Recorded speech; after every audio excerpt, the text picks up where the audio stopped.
Hey, mom, he called up the stairs. Come, see, you have to come right this second. And I was immediately skeptical because usually when something is that time sensitive and he has that tone of voice, it's a spider. And so I was like, is it a spider? He says, no, but he has a grin. I'm going to tell you that story, my complete huge stress response and how I dealt with it in just a second. But first, welcome to the Health with Hashimoto's podcast. My name is Esther. I am a registered nurse. I have Hashimoto's. I love to help women find simple and sustainable ways that they can pursue better health. I have a 3-step path for you on your health to Hashimoto's. Those 3 steps are: number 1, you're going to figure out what questions to ask your doctor because your doctor is on your team. Your doctor wants the best for you, and you asking the right questions can help you both get there. So that is free. You can go to the Health with Hashimoto's website, healthwithhashimoto's.com. You can get that. It's also on the app, the Health with Hashimoto's app. And I did make like a little mini course with it so that you can listen to like almost like a private podcast to get the reasons why you should ask the questions and what they mean. The second step of your path is Hashimoto's Decoded root causes. And that one helps you be the detective. Your doctor can only do so much, but you have been with you for your whole life, and you can really dig down into what you think is your history and what are the triggers, what are the root causes. And I will go through all of the most common root causes with you and the triggers so that you can figure them out for yourself. And then you can do what you need to in order to mitigate those root causes so that you can start to find better health. And then step 3 is I can take you by the hand and lead you through exactly what to do to deal with each of your root causes. And that is the Holistic Hashimoto's course. I love to help people, like I said earlier, find simple and sustainable things that they can do. And the Holistic Hashimoto's course is all simple things that you can do. And over the course of about 4 weeks, I walk you through each thing in a way that you can actually manage. I don't ever want you to feel overwhelmed because when we're overwhelmed, we usually just kind of shut down and we don't do it. So the goal of the Holistic Hashimoto's course is to take you by the hand and help you figure out exactly what to do for your own health. And in the first week of the course, we talk about stress, and I'm going to help you figure out how to lower stress. And it's kind of ironic because last week I talked to you about my introvert retreat and how to do that for yourself and the benefits when it comes to stress. I had just finished up that podcast last week. So over the weekend, I sent an email to everybody on my list every Saturday morning. I had literally just hit send. And I shut down the email and then I was staring at my computer like, okay, what else do I have to do? When I heard that call up the stairs, mom, you have to come quick right now. And I was like, is it a spider? He said no, but he had, that grin that if you have kids, like, it, like something's not quite right. They're gonna punk you or something. And so I was like, okay, whatever. Cause I wasn't busy on my computer. I wasn't busy for work. I could go down, see what he wanted. I went downstairs and I walked around the corner to our den and I see all 4 of my boys hovering around a window. Now, my house is built into a hill. A couple of our windows are at ground level. And coming in from the ground in the window was a snake. I freaked out. Oh my goodness. I hate snakes. Like spiders, I don't like them. And when a spider will like drop down and scare me, I'll scream or something.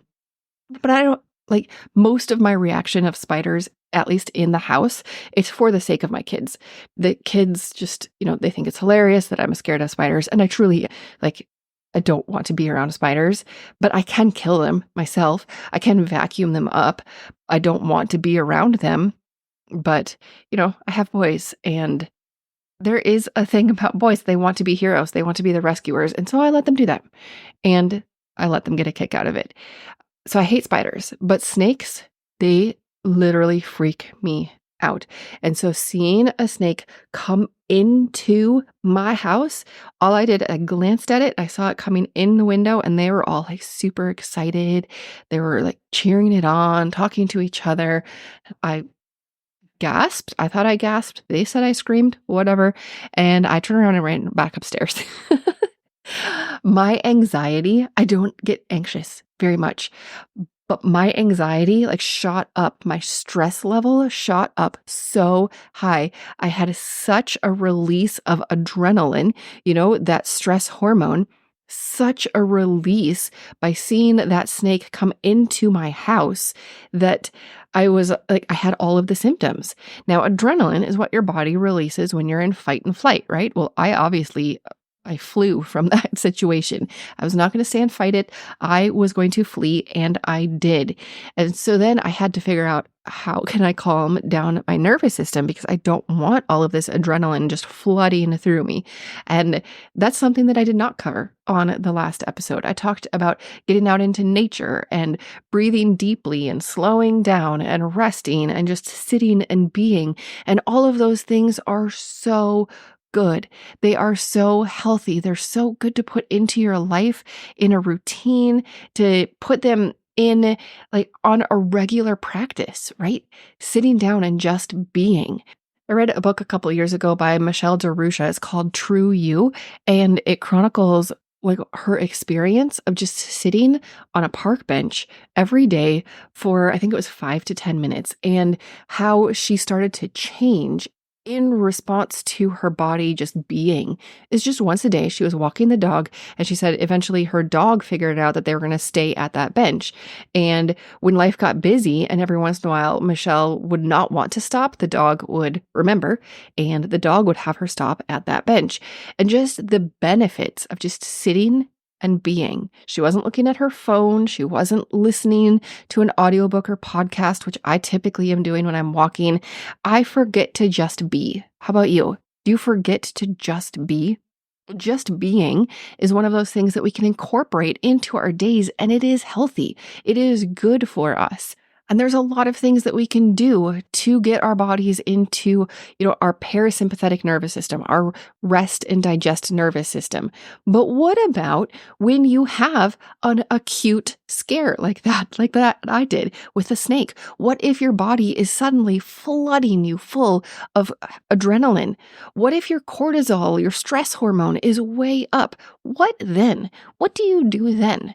This is what I did and what I encourage you to do, how you can get out of that immediate, like the short-term acute stress. Number one is breathe. I came upstairs and I was already telling myself to breathe. Well, my stress was so high that I wanted to breathe. My body wanted to breathe with my chest and my shoulders. Those short, shallow breaths way up high. And that is your stress breathing. I had to figure out how to get back into my belly, use diaphragmatic breathing. And I remembered that I have the Call Me Go. It is in my bedroom. My husband had worked night shift, so he was sound asleep. So I snuck into the bedroom and grabbed my Call Me Go. I did talk about the Call Me Go on an episode a little while back.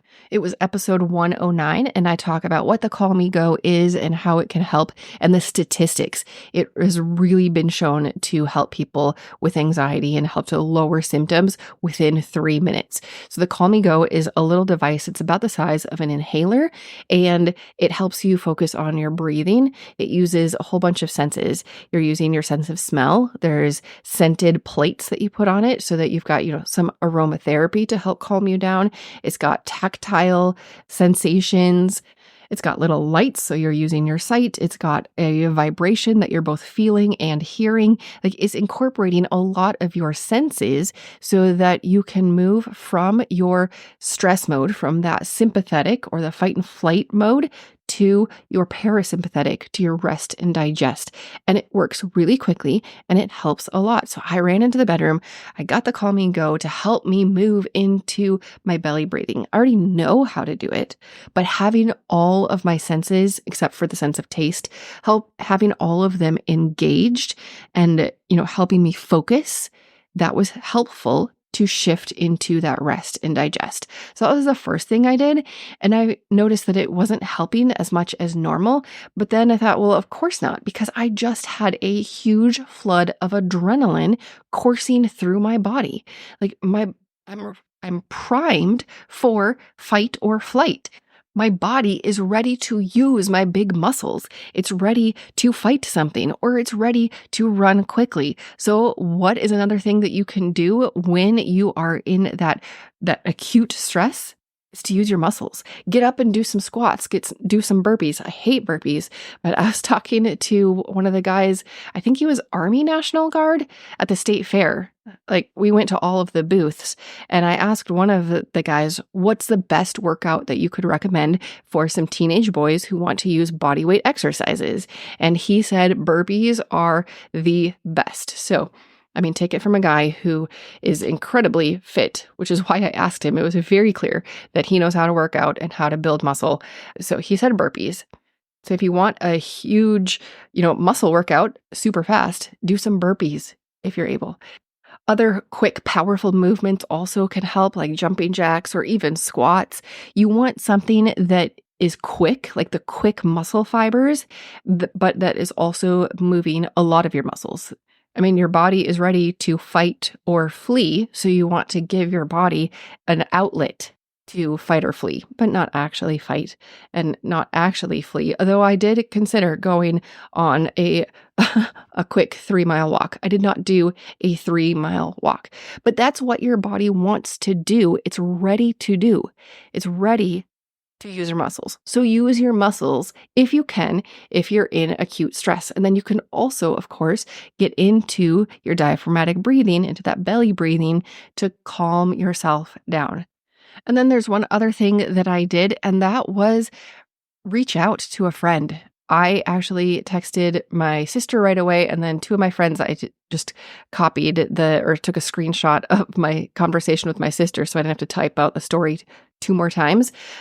But, telling a friend of what's going on, it can help you process, and it helped me see the humor in it. I mean, I don't think it's humorous at all. There was a snake in my house, but was my action a little overblown? Probably. Did my kids get a huge kick out of it? Definitely.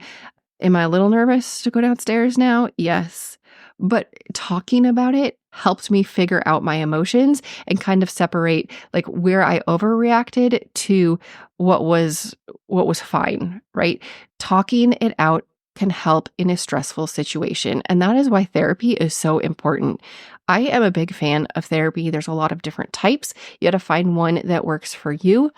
But if you are facing stress, high stress, or chronic stress, it is so good to have a trusted person to walk you through your situations and to help you figure out, what was wrong. People do wrong things. You probably were hurt at some point in time because we live in a world full of humans, and humans hurt other humans intentionally and unintentionally. And depending on your background and even your current situation, there might be a lot of hurt. You may have experienced abuse, or you currently are experiencing abuse, and having a therapist or counselor to work with and process through that to figure out how you can look at those things and have compassion for yourself in the situation and how to build resilience and healing now. Those are so crucial for our overall health. Your physical health is impacted by your emotional health. Your physical health is impacted by your spiritual health. You are a whole person, and you cannot separate your physical body from your emotions and from your mental health, from your spiritual health. You cannot separate those from your environment, whether it's your in-home environment or whether it's the environment outside and the toxins, whether it's the environment of people, maybe of your workplace. Like you live in or you exist in environments, and those impact your health, your physical health, your emotional health, your mental health, your spiritual health even. And then your diet is impacted by all of that, and your diet impacts all of those. And your diet impacts how you can respond to all of those. You are a whole person: body, mind, spirit, diet, environment. And when you are seeking better health, when you're trying to get healthier, you really need to look at all 5 parts. You don't have to do something in all 5 parts every single day, but doing something on those 5 parts of the whole you will impact your health more than just doing something on one part of the whole you, looking at yourself as a whole picture. And you'll notice that the logo that I designed it's a Venn diagram. That's how it started out. The flower was started out as a Venn diagram of the 5 parts of the whole you.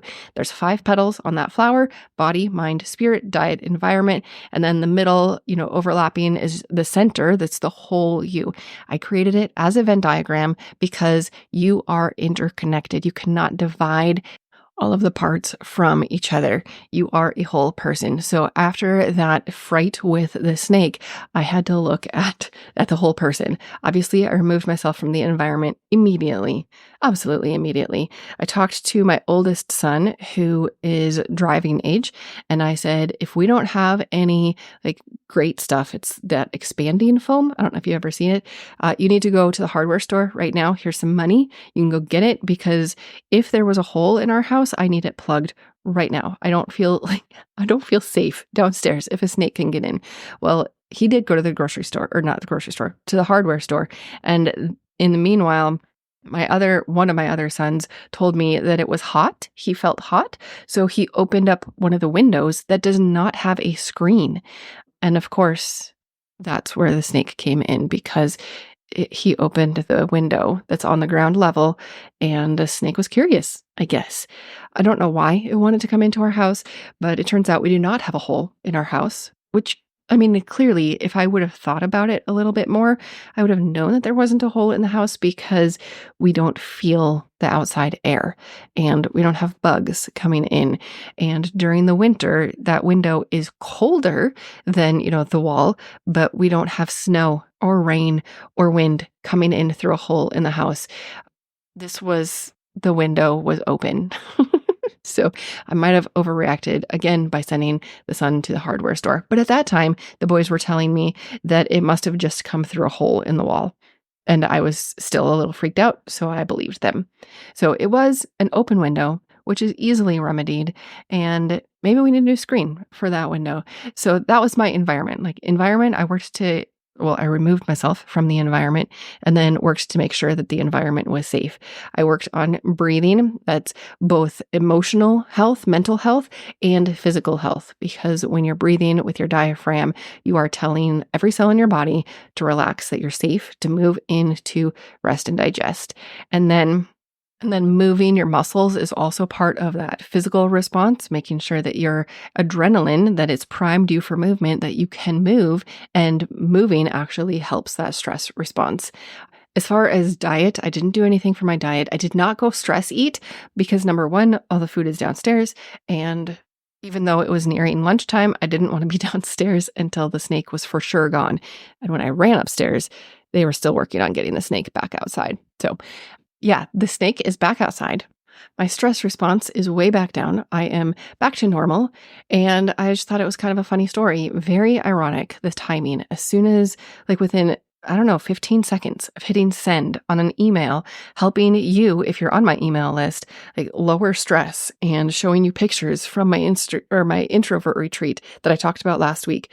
I sent out those pictures, and then all of a sudden my stress level goes up. I just thought it was such ironic timing to have that happen. But anyway, I hope that the story kind of amused you and that you were able to learn something from my experience. I have a question for you. I am going to be talking more about GLP-1 in a series coming up, and I would love to answer your questions about GLP-1. Now, I did an episode a while back about GLP-1. It's those shots, the weight loss shots, like Ozempic and Mounjaro, Wegovy. There's a couple of them, and we did talk about them, but I would love to know what other questions you have, because I am going to be doing a full series, including ways that you can increase your GLP-1 naturally, safely, and using your own body's process. So hop over to either Instagram and tag me in your stories or send me a message. I am at health.with.hashimoto's, health with Hashimoto's, with a dot in between each one on Instagram. You can send me a message over there, or you can join our discussion in the community and let me know over there. I would love to answer your specific questions about GLP-1. This podcast is for informational and educational purposes only. Please discuss any concerns and plans with your trusted healthcare professional. If you found this episode helpful, will you please share it with a friend? I'll see you next week on the Health with Hashimoto's podcast.